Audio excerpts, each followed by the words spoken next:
Welcome to my YouTube channel MSCC समेली। मैं सुदर्शन कुमार आप लोगों के बीच लेके आया हूँ व्याकरण का कुछ पहलू।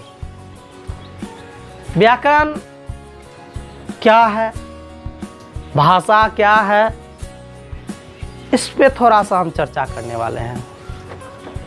तो बच्चे जो भी इस वीडियो को देख रहे हैं वो आशा है कि इस वीडियो को अंत तक ज़रूर देखें, क्योंकि अब बीच में छोड़ देना, शुरू से थोड़ा देख लेना, यह आपको लिटिल नॉलेज की ओर लेके चलता है, जो कि बहुत हानिकारक होता है। इसलिए कुछ भी पढ़िए, थोड़ा ज़्यादा पढ़िए। तो हम अभी चर्चा करने वाले हैं व्याकरण का। व्याकरण का मीनिंग क्या होता है? तो व्याकरण का अर्थ होता है किसी विषय का अध्ययन जो करते हैं, किसी विषय का अध्ययन जो करते हैं उसे क्या कहते हैं? व्याकरण। अध्ययन के रूप में हम बहुत चीज़ समझते हैं, हम उसके स्पेलिंग को देखते हैं, लिखने की वर्तनी को देखते हैं, यह सब मिलाकर ही क्या कहलाता है? व्याकरण। व्याकरण किसी भी क्षेत्र में हमें शुद्ध लिखने बोलने के बारे में बताता है कि जैसे हम कुछ लिखते हैं, उसके बारे में हम जो भी चीज़ सीखते हैं, जो भी चीज़ जानते हैं, वही क्या कहलाता है? व्याकरण। व्याकरण में सबसे पहली बात है भाषा। भाषा का मतलब है कि हम अपनी मन की बातों को लिख कर ये बोलकर किसी के सामने प्रकट करना। सपोज हमें पेट में दर्द है, तो ये हम या तो बोल सकते हैं या फिर लिख सकते हैं। यही दो काम कर सकते हैं। इशारा कर सकते हैं, कोई फायदा नहीं, कोई समझेगा ही नहीं, तो हम उसको लिख कर, ठीक है। यानी कि हर भाषा की व्यवस्था के लिए व्याकरण बहुत जरूरी है। व्याकरण क्या है? बहुत जरूरी है। अब व्याकरण क्यों जरूरी है? अगर व्याकरण नहीं होगी तो हम शुद्ध लिख नहीं पाएंगे, शुद्ध बोल नहीं पाएंगे, शुद्ध उच्चारण नहीं कर पाएंगे। अगर ये सब नहीं कर पाएंगे तो मेरा जो भाषा होगा वह सही नहीं होगा। आज हम उसी पे चर्चा करने जा रहे हैं।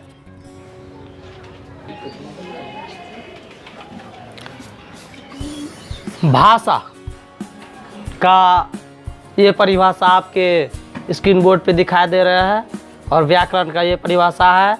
और व्याकरण अगर हम पढ़ना चाहेंगे, शुरू करेंगे, व्याकरण के मुख्यतः 3 भेद हैं जो दिखाई दे रहा है: वर्ण विचार, शब्द विचार और वाक्य विचार। तो आप देख लीजिए, भाषा जिसके द्वारा मनुष्य अपने मन के भावों को लिखकर या बोलकर प्रकट करता हो, किसके सामने रे? दूसरों के सामने, क्या कहलाता है? भाषा। व्याकरण की बात करें, व्याकरण उस शास्त्र को कहते हैं जिसके पढ़ने से मनुष्य शब्दों की व्युत्पत्ति, शुद्ध लिखना और बोलना सीखता है। क्या कहलाता है? व्याकरण कहलाता है।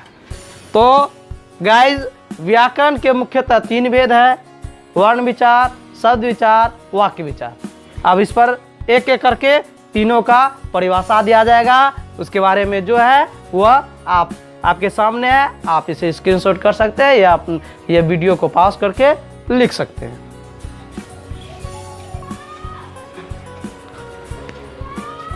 चलिए, अब हम चर्चा कर रहे हैं वर्ण विचार।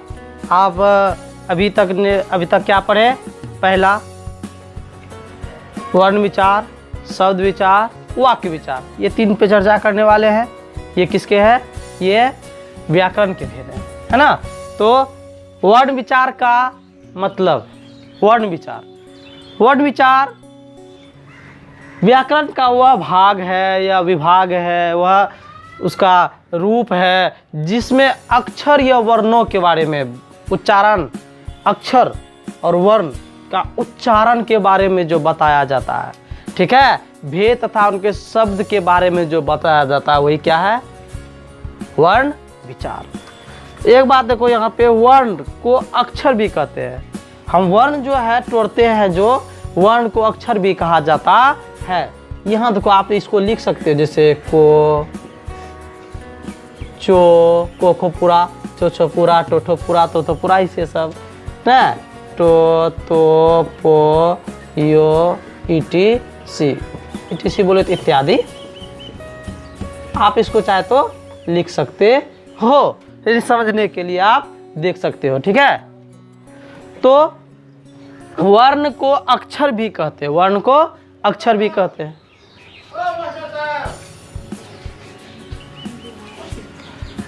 तो को, चो, तो पो यो रो लो हो अक्षो तरो ज्ञो ओ आ ई सब को हम वर्ण के रूप में या अक्षर, याद रखना इस बात को हमेशा कि वर्ण कहीं आ सकता है, कहीं अक्षर आ सकता है, इसलिए कंफ्यूज नहीं होंगे। वर्ण अक्षर दोनों एक ही हैं। अब चलते हैं, हम चर्चा करते हैं वर्णमाला।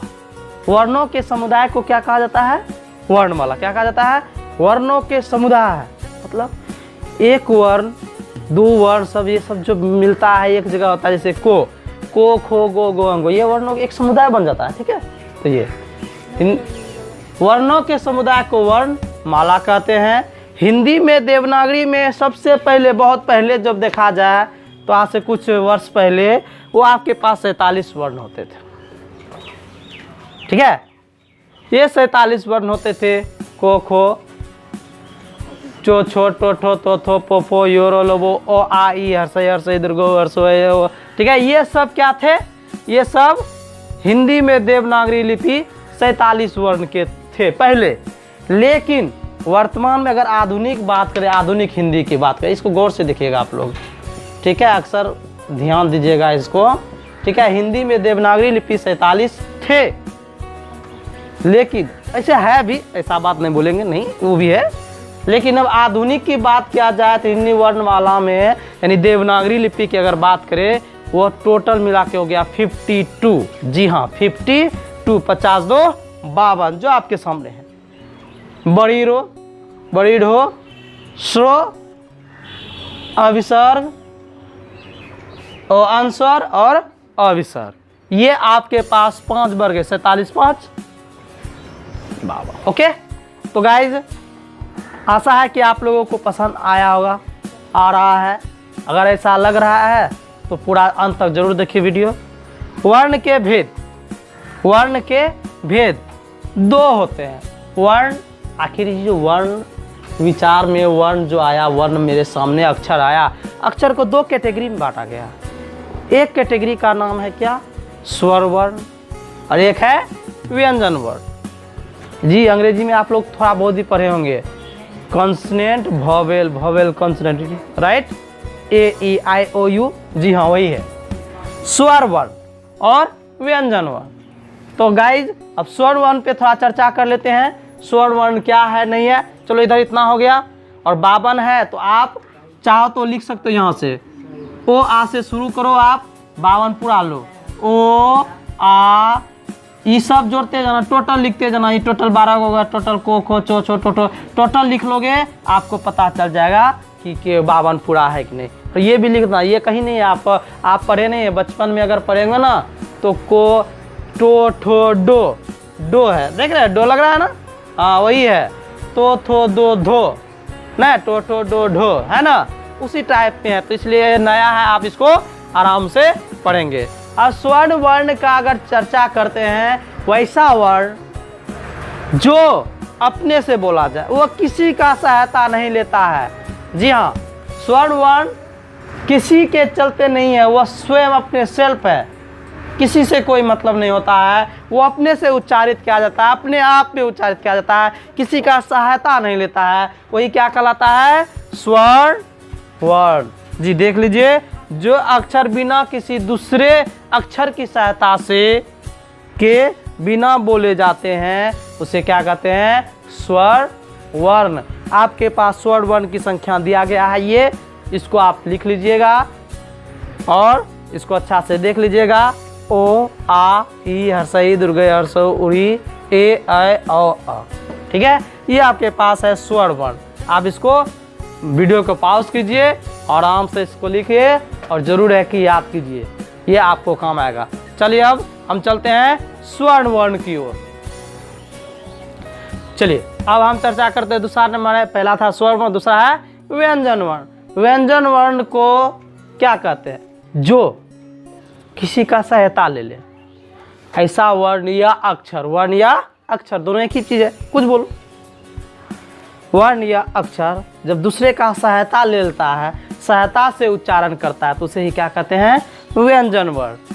आप देख सकते हैं व्यंजन वर्ण में क, ख, ग, घ, घ, चो, छो, टो, ठो, तो, पो, यो, रो, लो, ये सब जो है क्या है? ये सब के सब क्या है? ये सब के सब है व्यंजन वर्ण। जैसे को लिखते हैं ना, तो ये तो हम डायरेक्ट बता रहे थे, को जैसे लिखते हैं को जोड़ ओ, तब क्या बनता है? को। क्या समझे? ओ का सहायता लिया ना, क। क्या समझे? ठीक है। उसी तरह से अगर बोले तो थो, तो जोड़ तो, समझ रहे हैं ना? ये इसका मीनिंग हो गया आधा। इसका मीनिंग क्या हो गया? हलंत का मतलब सीधा हो गया आधा। ठीक है। तो आप देख सकते हैं यहाँ लिखा हुआ है नोट में, आप एक गौर कीजिएगा बोर्ड को, तो इसमें लिखा हुआ है कभी कभी व्यंजन भी बिना स्वर की सहायता से बोले जाए। कभी कभी व्यंजन भी, जबकि व्यंजन का क्या हमने परिभाषा बताया कि बिना स्वर की सहायता इसको बोल नहीं सकते हैं। लेकिन जब स्वर नहीं आए तब कैसे बोला जाए? तब जो बोला जाए व्यंजन वर्ण का, तब उसको क्या बोलते हैं? हल बोलते हैं। क्या बोलते हैं? हल। यही है हल। देख रहे हैं? हलंत जिसको हम लोग बोलते हैं अक्सर, हल हल हल हलंत हलंत, समझिए ना? यही है। इसका जैसे जिस पर पड़ जाएगा वो इसका मीनिंग हो गया आधा। जैसे बोले राम, सॉरी राम ने वर्ण की बात बोल रहे, जैसे बोलेंगे कि पो, ये पूरा पो है, लेकिन जैसे यहाँ बोलेंगे इसको तो कहेंगे प। क्या बोलेंगे? प, पो, ओ, बोलते हैं ना पो, क्या कहते हैं? प, पो पूरा हो गया, क्योंकि इसके साथ ओ भी आ गया ना। जैसे क, को बोलते हैं ना, को अंत में ओ आ रहा है, इसका मतलब इसके साथ है। ठीक है। आप लोग इसको ध्यान से देखिएगा, ठीक है, कि ये क्या है आपके पास? व्यंजन वर्ण हो गया, स्वर वर्ण हो गया। नोट आपको हम लिखा दिए, कभी कभी व्यंजन भी बिना स्वर के। ऐसा नहीं कि व्यंजन है तो उसको स्वर चाहिए, जिसमें स्वर नहीं मिलेगा वो क्या कहलाता है? हल। क्या कहलाता है? हल, म, प, ल, मतलब etc इत्यादि आप अपने से राइट कर सकते हैं, समझ बूझ सकते हैं। और एक वीडियो को 2 बार 3 बार देख के आप अच्छी तरह से समझ बूझ सकते हैं। हम कोशिश किए हैं आप लोगों को बेस्ट तरीका समझाने का, आपको एक जो हम लोग का रेगुलर जो लैंग्वेज है उस माध्यम से बता रहे हैं। ऐसा नहीं कि हम एकदम प्योर एकदम सर्टिफाइड होके कर रहे हैं। हम चाह रहे हैं बच्चा अच्छी तरह से समझे, इस वीडियो के माध्यम से बेस्ट तरीका से समझ पाए। ठीक है। तो ये आपके सामने दिया गया है। ठीक है। अब हम स्वर वर्ण के बारे में चलेंगे, फिर व्यंजन वर्ण के बारे में पढ़ लेंगे। इस तरह से आपका पहला वर्ण विचार जो है वो समाप्त हो जाएंगे। ठीक है। तो अब चलते हैं, पहला जो है आपका स्वर वर्ण, उसी के बारे में अब उसके जो भेद है उसी पे चर्चा करने जा रहे हैं। तो हम स्वर की ओर चर्चा करते हैं। स्वर को 3 वर्गों में बांटा गया है। स्वर यानी कि ओ, आ, ई, हर्ष, जो होता है, इसको 3 भागों में बांट दिया। उसमें से ना उस अक्षर को 3 कैटेगरी में बांट दिया, जो आपके सामने हर्ष, स्वर, दीर्घ और फ्लुत। ठीक है। हर्ष, स्वर, दीर्घ और फ्लुत, ये तीनों कैटेगरी है स्वर का। ओ, आ, ई, हर्ष, दीर्घ ये सब है ना, उसी को 3 भागों में बांट दिया। तो हरस्व में देखिए जीन स्वर के उच्चारण में बहुत कम समय लगता है, उतना टाइम नहीं, तुरंत बोल देते हैं। तुरंत जिसको बोल देते हैं वही क्या कहलाता है? हरस्व। जिनमें से देखिए क्या क्या, ओ, ई, उ, री, तुरंत बोल देते हैं। ओ, ई, रू, ओ, ई, उ, रू, तुरंत बोलते हैं। मतलब बहुत कम टाइम लगता है, बस एक मात्रा लगता है, एक बार बोल दे। ठीक है। तुरंत बोल देते हैं, इसीलिए इसका क्या है? अ, ई, उ, री। अब दीर्घ में चलते हैं। दीर्घ में जिन स्वरों के उच्चारण में 2 मात्रा यानी कि थोड़ा सा टाइम लगता है, लंबा बोलने में, थोड़ा आवाज़ मतलब बोलने में थोड़ा टाइम लगे, उसे क्या कहते हैं? दीर्घ स्वर। क्या कहते हैं उसको? दीर्घ स्वर। जैसे आ, डायरेक्ट बोलते हो क्या? कभी नहीं बोल पाओगे डायरेक्ट आ बोलोगे, आ, हर्षई, ऊ, ये सब लंबा समय लगे, तभी ये क्या कहलाता है? दीर्घ स्वर। अगर हम तीसरी बात करें फ्लूट का, तो जिन अक्षरों में ना 3 मात्रा का बोध हो, 3 मात्रा लगता है, जैसे बोलते हैं हे राम, चिल्लाने में, पुकारने में, अरे श्याम, ओहो, आहा, यानी लंबा टाइम लगा। ठीक है, तो जिसमें लंबा टाइम लगे उसे क्या कहते हैं? फ्लूट कहते हैं। यानी हर्ष स्वर में 1 मात्रा, दीर्घ में 2 मात्रा और फ्लूट में 3 मात्रा लगता है। हमको आशा है कि आप लोगों को थोड़ा बहुत समझ आ गया होगा। यानी कि हर्ष स्वर में 1 मात्रा यूज होता है, दीर्घ स्वर में 2 मात्रा यूज होता है और फ्लूट में 3 मात्रा होता है। यानी जो बहुत कम समय बोला जाए उसे कहते हैं कौन चीज? उसको कहते हैं हर्ष स्वर। जो थोड़ा सा टाइम ले, थोड़ा सा, ज़्यादा नहीं, थोड़ा सा ले, उसे क्या कहते हैं? दीर्घ कहते हैं। और जो थोड़ा ज़्यादा टाइम ले, जिसको पुकारने में, चिल्लाने में ये सब बोलते हैं, उसे क्या कहते हैं? फ्लूट स्वर कहते हैं। आप लोग जल्दी से इसका स्क्रीनशॉट लिए और लास्ट बचा हुआ है, देखते हैं। चलिए, अब स्वर वर्ण में लास्ट जो मेरे पास है वो है संयुक्त स्वर। कभी कभी ना 2 स्वर मिल जाता है, तो 2 स्वर जब मिलता है तो अब एक ही स्वर न बोलना है, तो 2 स्वर कभी कभी आता है, तब क्या बोला जाए? तो ये जो आपके सामने है 6, ये 6 अक्सर पूछता है। कंपटीशन में पूछे, 9th में पूछे, 10th में पूछे, 12th में पूछे, ये अक्सर पूछ देता है कि ओ ए के योग से क्या बनता है, ओ से क्या बनता है, ओ अंस्वर से क्या बनता है, ओ विसर्ग से क्या बनता है, ई से क्या बनता है, ये अक्सर पूछता है। और आज ही नहीं, बहुत बार पूछा गया भी है। ठीक है, इसलिए इसको गौर से देखिएगा, इसको याद रखिएगा। अ ई से ए, अ उ से ओ, अ ए से ए, औ से ओ, अंस्वर से अंस्वर, विसर्ग से अविसर्ग। ठीक है, तो ये बदलता है। इसलिए जैसे अब क्या है ये, तो आपका ये वर्ण है, वर्ण के मिलने से अगला वर्ण का निर्माण होता है। ये भी क्या बनता है? 2 स्वर वर्णों के मेल से ही स्वर वर्ण बनते हैं। ठीक है, तो संयुक्त स्वर किसे कहते हैं? जब 2 स्वर के वर्ण मिलते हैं तो ही क्या कहलाता है? संयुक्त स्वर। तो गाइज, आई होप कि आप लोगों को ये वीडियो पसंद आया होगा।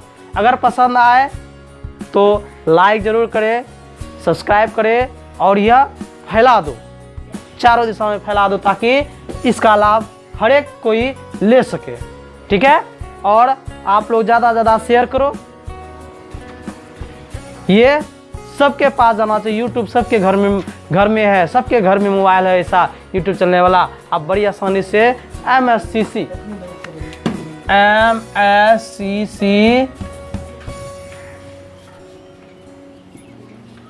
समेली, बस इतना सा ही सर्च करना है और आपके सामने प्लेलिस्ट आ जाएंगे। आप बड़ी आसानी से आप वीडियो को, लेकिन हाँ, वीडियो अंत तक जरूर देखिए, क्योंकि शुरू में देख लेने से ही पता नहीं चलता है क्या है नहीं है। अगर शुरू से अंत तक देखते हैं तो आपको जरूर कुछ ना कुछ नॉलेज मिलेगा। तत्काल के लिए take care, bye bye, have a good day. घर में रहिए, मौज करिए।